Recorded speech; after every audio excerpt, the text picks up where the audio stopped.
So that's the game. That's it. What's your kind of takeaway? Oh man, there's so many things to say about this, and everybody keeps asking, what do you really think happened? What's the future of this technology? And to answer the first thing, what do I really think happened? I think that we had 7 different teams come up with like 7 different approaches that all ended up having the same components, but putting them together in a different way, right? So everybody had a fuzzer, everybody had probably stat solver, everybody had these special things that they tied together. They might have used an off-the-shelf one, they might have written one from scratch. They had the same basic components, but we saw drastically different behavior. So the way they tuned all of these, the way they instrumented them, and then whatever special sauce they put in to allow them to talk back and forth, came up with really different results. Yeah, I think just in terms of the POVs, it was exciting to see Crackadder solved. It was exciting to see heap vulnerability solved. I think that was another kind of bit of a surprise to see those a couple of heap solutions. So those were good findings that we had. I definitely agree that the compositing is very interesting. So just because everyone uses a fuzzer doesn't mean it's not interesting. It's still very interesting because if it weren't, we'd all have the same results. Every team would have scored on everything. One thing I'd like to see more of, and hopefully some academic papers will get released, I'd like to see more of, really what happened inside the machine, Yeah. right? What was the trade-off between fuzzing and program analysis, and what at what point in the process did the two send information back and forth to each other? Because that's kind of where the special sauce is. That's yet to be done. I think that we also saw reactions. We also saw things working very quickly. So even aside from the mechanics of specific solutions, we saw very fast turnaround. We saw machines reacting to machines, kind of at machine speed, that would, at some of those speeds, outperform any human. No doubt. I believe that you and I could have written any of the exploits thrown in this game. Yeah. But there's no way we could have written them in 5 minutes. Absolutely not. No, there's not a single. I mean, I've done the easiest exploit that I could write. Some of those simple basic buffer overflows are still going to take you 20, 30 minutes just to sit down and get used to it, and you're going to make typos. So those very, very quick solutions, I think, are also impressive, even if they were for straightforward bugs, let alone the more advanced, interesting things that we saw them do too. This is just a huge leap. I mean, the ability, we tell a computer go and it can find vulnerabilities in maybe a dozen programs in a minute or less, and that's just incredible. I mean, a human just can't even process that much information.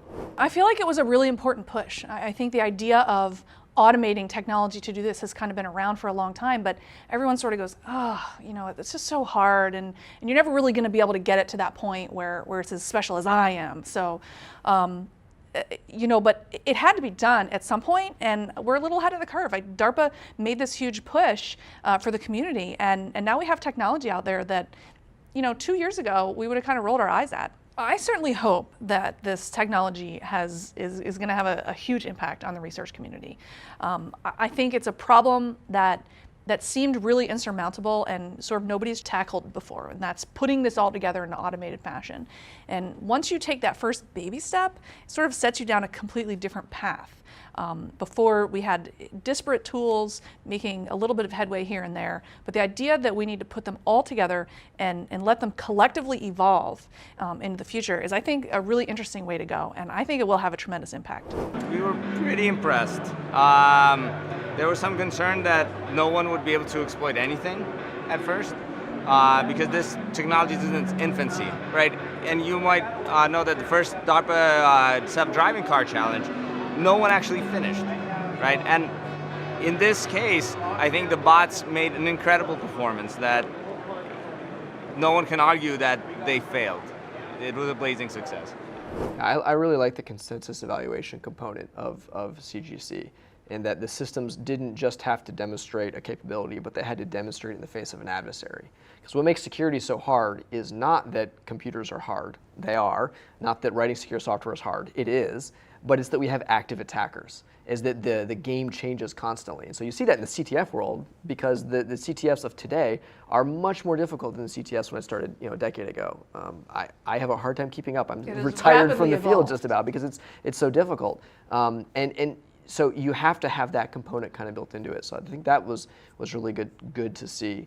I know a lot of the teams spoke at the end of the event when we kind of circled back around, and were very appreciative of the chance to really just focus on this for a while and to do this, and they were kind of like ready for the next thing. Well, and I love that so many of them had ideas that they didn't even get to implement yet, right? So Yeah. you talked to a lot of teams that said, well, we had this other cutting edge thing, but we didn't have time to work it in, or this really sparked our imagination for, where to go next. So I think that we are going to see some really interesting research continue to come out from these teams, especially the academic ones that have the luxury of focusing in that area. Decree is a great training system, but it's still a minimal system. We don't have the full set of syscalls that Right, there were Linux only does, for 7 example. syscalls in Yeah, the system. so there wasn't file system activity. There's still enough other things that were not modeled in this that are, and not to mention size and kind of scope. A browser is a totally different beast from even the largest of code bases in the CGC binaries. So I think that there's absolutely still a lot of work to be done to deal with scale, to deal with other types of vulnerabilities. This was just memory corruption vulnerabilities. There's a lot of other types of flaws